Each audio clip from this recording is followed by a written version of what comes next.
Hello people, what's up? So today we are going to record your amendments for setting up of business entities and closure. Old syllabus is for old syllabus. Uh, Absolutely no amendments. There is only one part in MSME. Apart from that, there is absolutely no amendments. And it's always a good practice for you to watch at least two amendments and go before the exam. So I would recommend you to first watch the June 2024 amendments and then watch the December 2024 amendments to have a clear picture. And for those of you who are directly watching, I would also say try to watch company law amendments also, even if that particular paper is exempted or something for you, because there will be so much of relevance of company law even over setting up of business entities as well.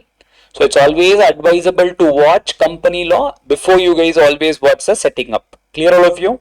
Yes? Okay. So there are so many amendments which they have given. This is already covered in June 2024 only. There is nothing as an amendment here. The major part will be your LLP Ben 1 forms only, which you guys would have seen in company also, or you guys would have seen this in previous amendments also. So that's not so much important here. What I would directly tell you is go to this amendment. This is the amendment, only amendment. The rest and all is 2023 amendments, which is already done. See, everything is 2023, which we have done. So directly go to the last amendment. Yo, when I said go, it actually went off. It took it seriously. My God.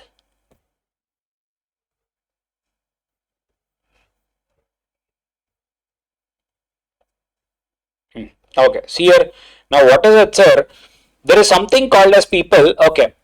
Now, we knew that there is something called as Udyam certification, correct? What is Udyam certification? Udyam certification is also called as MSME certifications. Now, what is this MSME people? Those companies which are in formal sector, they need to file an application under MSME portal, and if everything is fine, then you will get an immediate certificate that is only called as MSME certification.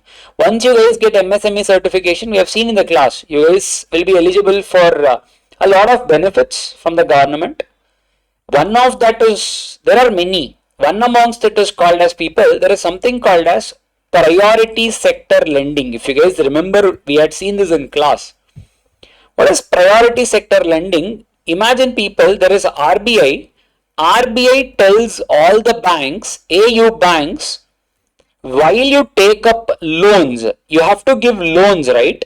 Now, for example, whenever any person comes and asks for a personal loan, business loan, the banks has to give, provided everything is satisfied. That is your collaterals and security, CIBIL, everything. Now, imagine the bank has, say, for example, 100 crore to give as loan. If they use this entire 100 crore to give as loan for us or other businesses, now the question was, people, whenever a MSME comes, a bank can say, so sorry sir, this month's quota is done. We are no longer in a position to give you guys loan because we do not have money. We have utilized whatever we can give. We are not in a position to give you loan. So just because an MSME should never be denied for a loan, they have made a specific criteria for them that is only called as priority sector lending. RBI says banks, it is your duty to reserve a percentage. It can be anything. I'm just giving an example of 10%. Out of the total loans you give, 10% you have to reserve it to MSMEs. So when they come, you cannot say no. And this only is called as priority sector lending. And who is entitled for this? The company or any organization with MSME or Udyam certificate will be entitled for this. Now, what is the problem? In India, India is a country where there are a lot of businesses in informal sector. Now, for example, I can say that there is a fruit vendor, vegetable vendor. Now, do you really think these people take licenses and run? I hope you guys know whom I'm speaking about. You know, there will be the small shops. There will be this small, saloon. Now, do you really think these people take licenses and do all this? The answer is might not be. Now, but we are not encouraging as a government for him to come and take these loans because he will never get MSME certificate because he is coming under an informal sector which is not regulated anywhere. So what did they do? For the people in such informal sectors, they have created one portal, and that portal only is called as people Udyam Assist Portal. They have created one portal called as Udyam Assist Platform basically. So you guys can go and register yourself here, and if at all everything is fine, if you are able to give whatever the details are asking for, you will get a certificate. That is only called as Udyam Assist Certificate. This is for the people who are in informal sector. You need to log in into Udyam Assist platform. You need to give all the details. You will get Udyam Assist certificate. Udyam Assist certificate will be considered as equivalent to MSME certificate only. Whatever benefit the MSME certificate has, the same thing will be having for Udyam Assist certificate also. So in everything, sir, not in the case of everything, but only in the case of one thing. And what is that, sir? That is the priority sector lending. So we said, right, a particular percentage has to be reserved for MSMEs. So in that, even this particular Udyam Assist certificate can also participate. They have a voluntary registration process. They can use their Aadhaar authentication and they can register.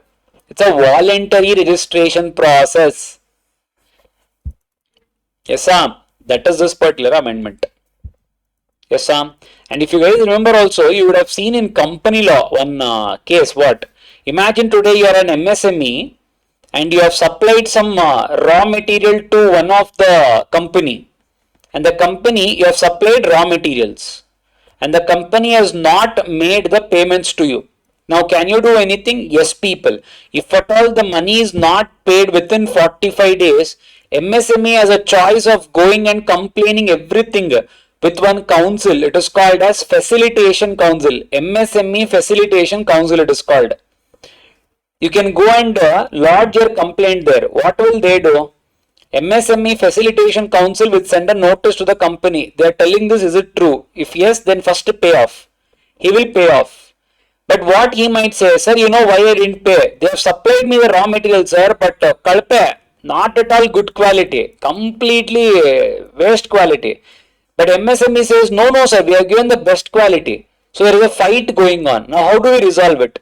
You will come under MSME FC. Now, this MSME FC will first do something called as conciliation. We will make you guys both sit. We will try to make a friendly settlement. What do you think? What do you think? Can we agree on a particular number? Pay it, settle it, done. Sir, what if this friendly settlement doesn't work? The next thing we go to is, it's called as arbitration.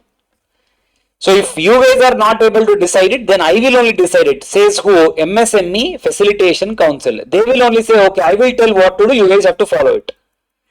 Now let us imagine MSME FC says that a company, you need to make the payment to MSME. Imagine if the value was 1 lakh, I will tell you guys to pay 95k. The company says, no, why should we pay 95k? We are not okay with the order. Can we do anything, sir?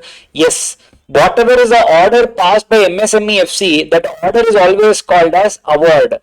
Because it's arbitration, no, the judgment is called as an award.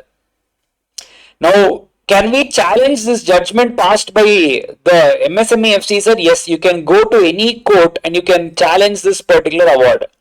But remember, before you go to any court, you need to deposit at least 75% of the security money, whatever the arbitration award said. They said you need to pay 95,000, right? You need to deposit at least 75% of 95,000 before you go for an appeal. If not, you cannot go for an appeal. Sir, my question is, whenever this arbitration, conciliation all is going on, what are the rules and regulation for this? Which procedure should we follow? Remember people, the rules and regulations are similar to what we see in arbitration and conciliation. Meaning people, whatever is the arbitration act, conciliation rules, same thing will apply here. Simple, huh? Sir, now the question is, this 75% thing, is it even given in that arbitration and conciliation? No, it is given in MSME rules. Sir, now my question is, should we follow that or this? You are saying in arbitration 75% thing is not there. That is security deposit. But in MSME FCE rules, you are saying the 75% is there. But which one should we follow? It is your duty to follow both. Sir, now our question is, why did you explain us everything? This is the case law. One company said that, sir, when we are following arbitration, that means we are following arbitration rules. I want to go for an appeal, but as per arbitration rules, it does not say anything about security deposit. So why should we do a security deposit? They said, remember Macha, whenever you are doing under MSMA, even that is also applicable to you. This is also applicable to you. So you have to deposit 75%. You don't have a choice. Khatam. That's this case law. Clear? Paka na. This MSME, what is that, amendment of definition? It's been 3 years, so it's not an amendment at all. It is still coming everywhere. PSL, we saw priority sector lending.